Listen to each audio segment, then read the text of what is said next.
Vážení Žilinčania, na poslednom mestskom zastupiteľstve som predkladal návrh, aby sa systematicky a razantne zvýšili financie na tvorbu a obnovu parkovacích miest v Žiline.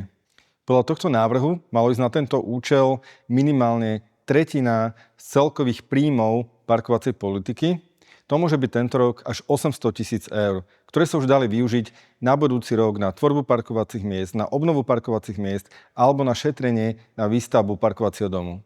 Ak by sa tieto nové zdroje financovania pripočítali k aktuálnym zdrojom, išlo by o veľmi výrazný investičný nárast vo financovaní parkovacej infraštruktúry v Žiline a navyše by sa tieto peniaze nemohli v rozpočte využívať na financovanie iných bežných výdavkov alebo výdavkov, ktoré nesúvisia s tvorbou parkovacích miest. Proti tomuto zvýšeniu financií na tvorbu parkovacích miest bol najmä primátor Žiliny Peter Fiabane a tak tento návrh ani neprešiel. Argumentoval tým, že financií na tvorbu parkovacích miest v Žiline je už dosť a netreba ďalšie.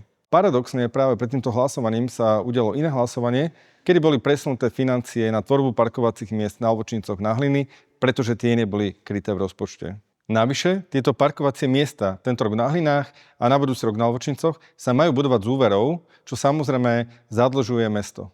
Ja naopak navrhujem, aby sme na tento účel nemuseli neustále brať úver, ale aby sa tvorba nových parkovacích miest financovala prevažne z príjmov z parkovacej politiky, čo je systematické a dlhodobé a hlavne predvídateľné riešenie.